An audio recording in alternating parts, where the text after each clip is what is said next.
Bueno, continuamos con esta cuestión de la coherencia o incoherencia del orden jurídico. Es decir, estamos viendo algunas características del orden jurídico. Ya habíamos visto, digamos, la jerarquía, el orden jurídico como sistema de normas, ¿no es cierto? Siempre tenemos en cuenta esa cuestión de que el orden jurídico está visto por estas teorías como un sistema de normas. Hay otras teorías que complejizan digamos, la cuestión de los elementos del orden jurídico, incorporan otras nociones como los principios, etcétera, pero por ahora nos movemos en este plano de las teorías que sostienen, que identifican el derecho con normas, entonces el orden jurídico es un sistema de normas. Eh, Decíamos, habíamos visto que las normas tienen una relación entre sí, una relación jerárquica. Esto tiene que ver con el fundamento de validez de las normas. Una norma funda su validez en otra que llamamos de grado superior. Entonces, la jerarquía es una de las características de este sistema de normas, ¿no es cierto?, de este orden jurídico, ¿no? También habíamos visto la unidad. En la cuestión de la unidad es otra característica que también vinculada con el fundamento de validez en la medida en que cada norma del orden, en última instancia, deriva su validez de una sola norma, de la norma fundante básica para el caso de la teoría pura de Kelsen, ¿no es cierto? Esa norma, ese supuesto de conocimiento, esa norma supuesta, no puesta, no positiva, sino supuesta, ¿no? Entonces, jerarquía y unidad. Habíamos hablado también de la coherencia, que para este autor, para Kelsen, es algo así como una exigencia epistemológica, ¿no es cierto? No es que niegue el conflicto que pueda haber entre normas. Si las normas son en el sentido de actos de voluntad, es obviamente muy probable que entren en conflicto entre sí. Básicamente, lo que la tarea de este autor es ver cómo, desde un punto de vista científico, podemos reordenar ese material que a veces aparece como conflictivo y describirlo mediante enunciados que no se contradigan entre sí, ¿no es cierto? Bueno, ahí vimos la cuestión de la norma superior como una alternativa hacia la norma inferior, en fin, lo que vimos en el video pasado. Pero vamos a apartarnos un poco de Hans Kelsen y vamos a tomar el texto de Nino, que se basa, bueno, básicamente en un libro de Alf Ross, que se llama Sobre el derecho y la justicia. Seguramente ustedes ya lo han oído nombrar con Carlos Petrucci. ¿Quién es Nino? ¿Quién es Ross? Bueno, Nino es un autor argentino, fue un autor argentino, se murió en el año 93, si no me equivoco, joven, pero de una producción intelectual impresionante, digamos, también un representante de la escuela analítica, ¿no es cierto? Eh, pero un autor que tuvo mucha repercusión no solamente en Argentina, sino en el mundo. Es internacionalmente reconocido Carlos Nino, ¿no? Como también fue en su momento Carlos Cosio. Bueno, Carlos Santiago Nino, entonces, también tuvo una gran actuación en la parte de la política jurídica, ¿no es cierto? En la transición democrática fue un asesor del presidente Alfonsín y fue el que de algún modo el que diseñó la cuestión bueno, toda esta cuestión de los juicios de lesa humanidad, los juicios a las juntas, que fueron inaugurales, ¿no?, de la etapa democrática. La cuestión de la amnistía que se habían dictado los militares, bueno, en fin, toda una cuestión de ingeniería jurídica que tuvo que ver con la transición democrática y que Nino estuvo vamos a decir, con mucha labor de asesoramiento en ese primer gobierno democrático, ¿no es cierto? Bien, entonces, volviendo a esta cuestión de las... Ah, y Alf Ross, ¿quién es Alf Ross? Bueno, Alf Ross es un autor danés, ¿no? También del siglo XX, muerto en el 70 y pico, 76, por ahí, que escribió un libro que se llama Sobre el derecho y la justicia, ¿no? Un representante del realismo escandinavo, también eximio representante del realismo, ¿no? De este tipo de realismo. El libro de Alf Ross fue traducido también por Genaro Carrió, el mismo que ese autor argentino que tradujo al español también a Hart, ¿no? Bien. Bueno, entonces, de vuelta, conflicto entre normas. Cuestión de la coherencia. La coherencia como característica del orden jurídico. Bueno, esta perspectiva es distinta, esta perspectiva que vamos a abordar ahora. Ya no ve la coherencia como algo que necesariamente tenemos que predicar, al menos de los enunciados que describen las normas.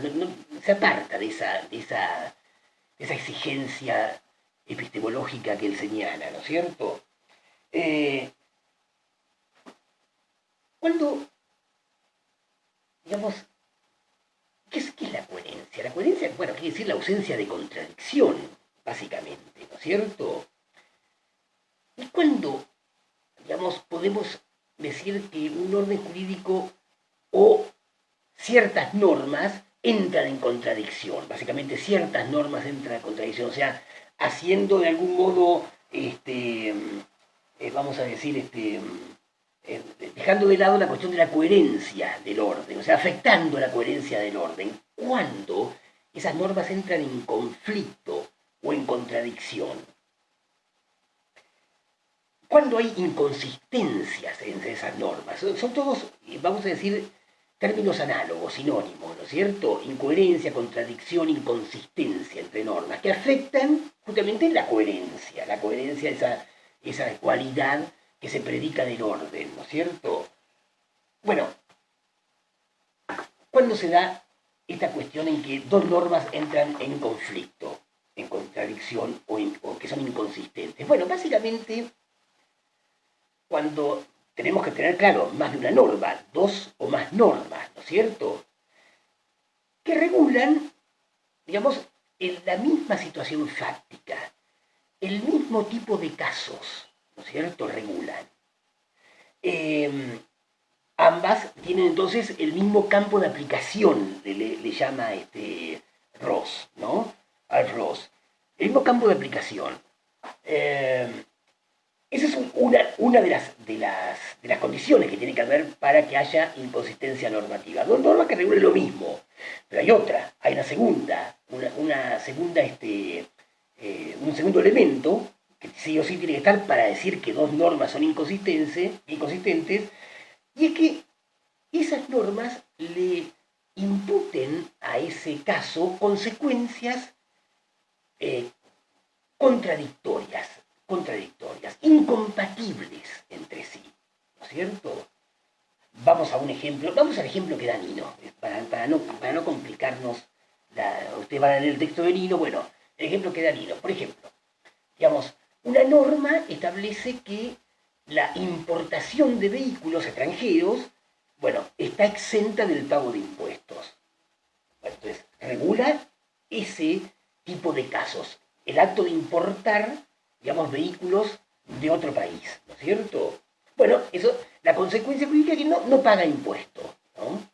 Y hay otra norma que también regula la importación de vehículos, pero le atribuye la consecuencia jurídica contraria, o sea que pagan impuestos. Bueno, ahí hay justamente una inconsistencia normativa, hay normas que entran en contradicción, regulan el mismo caso, pero le atribuyen consecuencias jurídicas incompatibles entre sí. No puedo aplicar las dos normas. Ese es el tema. No puedo aplicar las dos normas. Es imposible aplicar las dos normas. Tiene que ver con la cuestión de la aplicación de las normas, ¿no es cierto? Son problemas de aplicación, estos problemas lógicos de aplicación de las normas. Después vamos a ver los de la interpretación. Ahora estamos en los problemas lógicos de aplicación. Ya está interpretada la norma, ya sabemos qué dice cada norma, ¿no es cierto? Bueno, acá hay una inconsistencia, hay una incoherencia, una incompatibilidad entre las dos normas, ¿no es cierto? Bueno. Bien, esta incompatibilidad, esta inconsistencia, bueno, puede darse entre dos normas, obviamente, de maneras distintas, ¿no es cierto? Puede ser que las dos coincidan, el campo de aplicación sea el mismo entre las dos normas, ¿no? O una norma que prohíbe una acción y la otra que permite la misma acción. Por ejemplo, ese es otro caso de incompatibilidad, ¿no? Entre prohibición y permisión, justamente son incompatibles.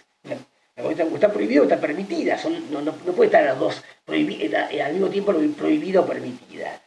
Bien, entonces decíamos, hay casos en que las normas regulan exactamente el mismo campo de aplicación y lo hacen en forma justamente diversa, no distinta, sino incompatible, ¿cierto? ¿Por qué digo esto? No distinta, vamos a hacer un paréntesis. ¿Qué pasa si hay dos normas que regulan el mismo caso en forma diferente? Bueno, no hay problema, supongamos. Esto hay que hacer hincapié, Supongamos, una norma dice que el que mate a otro debe ir a prisión, por ejemplo, ¿no es cierto? Y hay otra norma que dice, el que mate a otro, lo mismo, la misma situación, debe pagar los daños a los deudos. Son dos normas que regulan la misma situación, matar a otro, el acto de matar a otro, ¿no es cierto? Y que le atribuyen distintas consecuencias jurídicas, distintas. Una es ir a prisión, otra pagar los daños. Esas normas, ¿son incompatibles? No son incompatibles. Regula lo mismo en forma distinta, pero no incompatible. Pues son justamente la norma de derecho penal y la norma de derecho civil, en este caso, ¿no es cierto? O sea, puedo mandar a prisión al que mató y también puedo hacerle pagar los daños, las dos cosas. No se excluyen esas dos consecuencias, no son incompatibles, son distintas, pero no incompatibles. Entonces eso hay que tenerlo en cuenta, o sea, hay normas continuamente hay normas que regulan la misma situación en forma distinta, porque le atribuyen distintas consecuencias jurídicas, ¿no? Por ejemplo, las normas civiles y las penales para el caso, ¿no? Eso no quiere decir que sean contradictorias, no quiere decir que sean incompatibles las consecuencias que le atribuyen, porque puede aplicar las dos normas. Vaya a prisión y además pague los daños, bien. Entonces decía,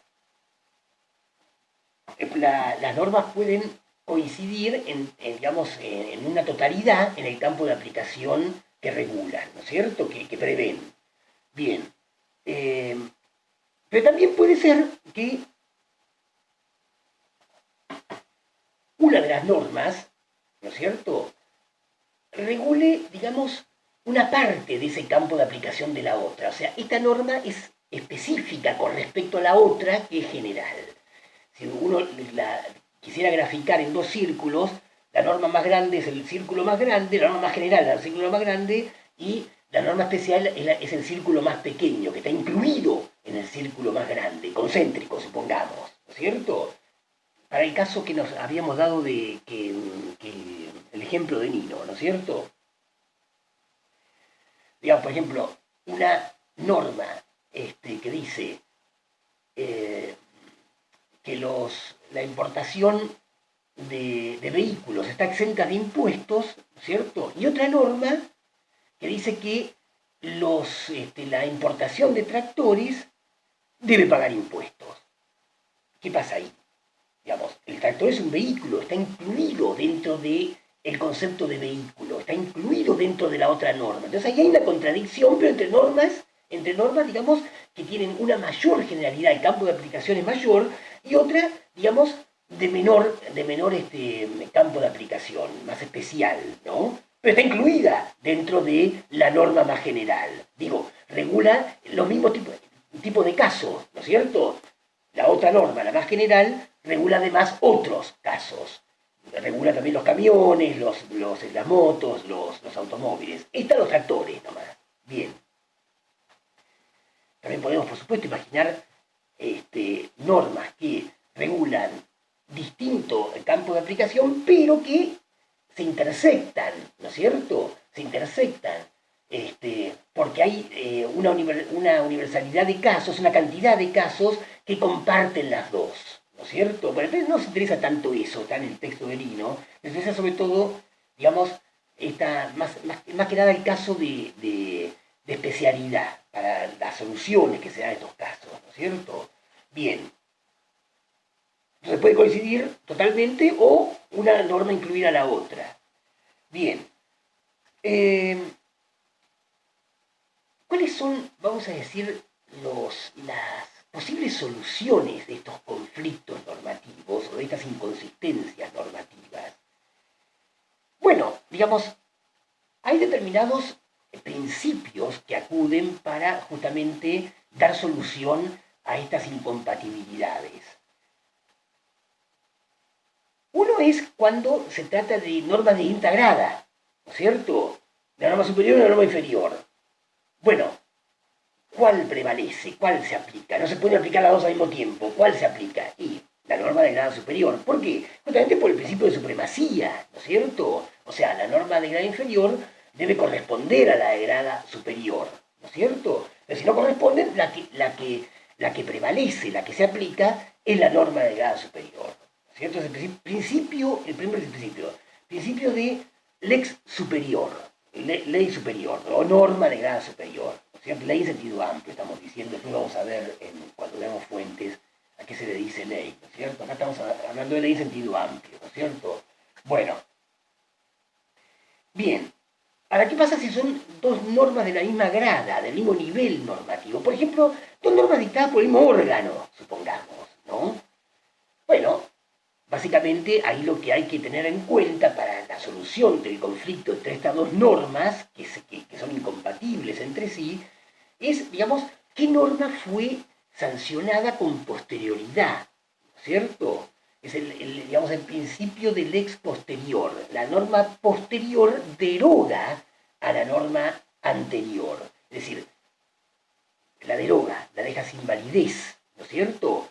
No lo hace explícitamente, lo hace implícitamente la medida que entra en contradicción. Si lo hace explícitamente no hay problema, pero el problema es cuando no hay una declaración de la norma que deroga a la norma anterior, ¿no es cierto? ¿Cómo la interpretamos? Bueno, si es incompatible, prevalece la norma posterior. Es el principio del lex posterior, que básicamente está, vamos a decir, estriba en una cuestión de que si el órgano está facultado para crear normas, está facultado para cambiarlas. Entonces, si la cambia, bueno, se entiende que derogó la anterior, que deja sin efecto la anterior el mismo órgano, ¿no es cierto? Bueno, el principio del lex posterior.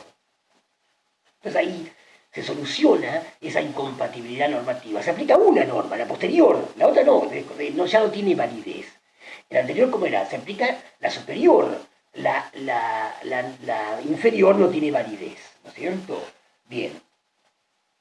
Por último, digamos, en el caso este de las normas que tienen una especificidad con respecto a la otra, y en esa especificidad, que es todo su campo de aplicación de la norma B, con respecto a la A, o sea, el tema general, bueno, ahí entra en contradicción con la norma A. Supongamos este caso de los vehículos, o el caso, supongamos, que está en el propio Código Penal, ¿no es cierto? Supongamos el homicidio es penado con prisión, está prohibido el homicidio, pero, digamos, pero la legítima defensa, el homicidio en legítima defensa está permitido.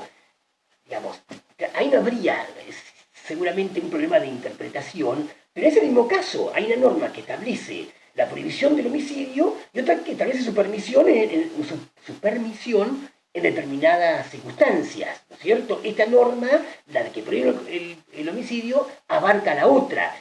Pero claro, ¿qué es lo que se hace en ese caso?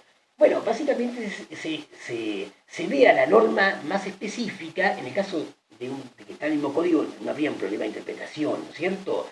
Digamos, pero de aplicación, porque se entiende que está acentuando uno de los casos, lo está sacando de la órbita de la norma general. Bueno, si son dos normas distintas también, digamos, hay que entender que la norma especial desplaza a la norma general, en el campo de aplicación especial, obviamente, el caso de los tractores que habíamos visto, el ejemplo de Nino. Supongamos, la norma dice, los vehículos que se importen no pagan impuestos. Y otra distinta, dice, los tractores que se importen pagan impuestos, ¿no es cierto? Bien, hay una incompatibilidad, porque el tractor es un vehículo, si ese vehículo no paga impuestos, pero esta norma dice que el tractor sí paga impuestos, no hay una incompatibilidad especial ahí, ¿no? Entonces ahí prevalece la norma especial. En el principio, lex specialis se llama, ¿no es cierto? En latín.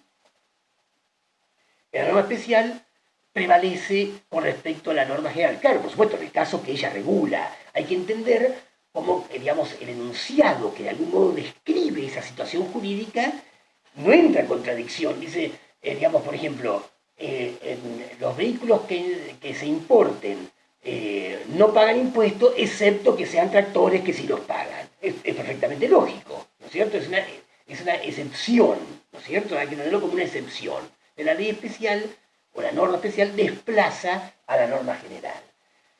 Bien, estos son los principios que nos solucionarían, en principio, entre comillas, para la redundancia, los conflictos normativos, las contradicciones normativas, ¿no es cierto? Bien. Ahora, vamos terminando aquí. ¿Qué pasa si uno puede imaginarse distintas situaciones en un orden jurídico, ¿no es cierto? Por ejemplo, ¿qué pasa si la ley posterior, ¿no es cierto?, que contradice la anterior, es más general que la anterior? ¿Cuál de los principios tengo que aplicar? ¿El principio de ley posterior, que deroga la anterior, o el principio de ley especial, que prevalece sobre la general? Bueno, no tenemos un nuevo principio que nos dirima ese conflicto entre principios, ¿no es cierto? O lo podemos llegar a inventar, pero de todos modos, digamos, esto nos remite a que siempre va a haber para estos autores, sobre todo para Art Ross, ¿no es cierto? Nino toma Ross en esta explicación de los conflictos normativos, ¿no? Digamos, es imposible solucionar las incoherencias, o sea, hay casos que sí que se pueden solucionar, pero es imposible solucionar todas las incoherencias que puede presentar un orden normativo, todos los conflictos entre normas. Claro, porque esta cuestión de los principios también puede darse esta situación en que no sabemos qué principio prevalece. Tenemos que tener otro nivel de principios para que nos solucione el conflicto, ya no entre normas, o sea, sí entre normas, pero también entre principios, ¿no es cierto? Bien, lo que estos autores, como Al Ross, quieren decir es que hay una indeterminación en muchos casos, no se puede aplicar las normas, sino que hay lugar para la discrecionalidad del que la aplica. Eso está queriendo decir Al Ross. Hay algo así como una indeterminación que no puede solucionarse en el orden jurídico. O sea, la coherencia es algo así como una característica que es deseable, ¿no es cierto?, pero que no se da en muchos casos. Puede haber, digamos, contradicciones insalvables para estos autores como Ross, insalvables en el orden jurídico. Para otros autores como Dworkin, por ejemplo, que no lo vimos, no lo vimos, que, digamos, va a decir que el derecho no es solamente la cuestión de normas, sino que hay principios que subyacen en la práctica jurídica y política, ¿no es cierto? Esos principios me pueden solucionar el caso en forma razonable, ¿no? Pero bueno, nos quedamos con esa noción resaltamos esa noción de Al Ross de que vamos a decir, la coherencia sí sería una característica que puede darse en el orden, pero que muchas veces no se da, ¿no es cierto? Muchas veces los órdenes son incoherentes y por tanto las soluciones a los casos no está exactamente en el orden normativo, sino en la discrecionalidad de quien soluciona el caso, en el caso del juez, ¿no es cierto? Bien, ahora seguimos con otro tema.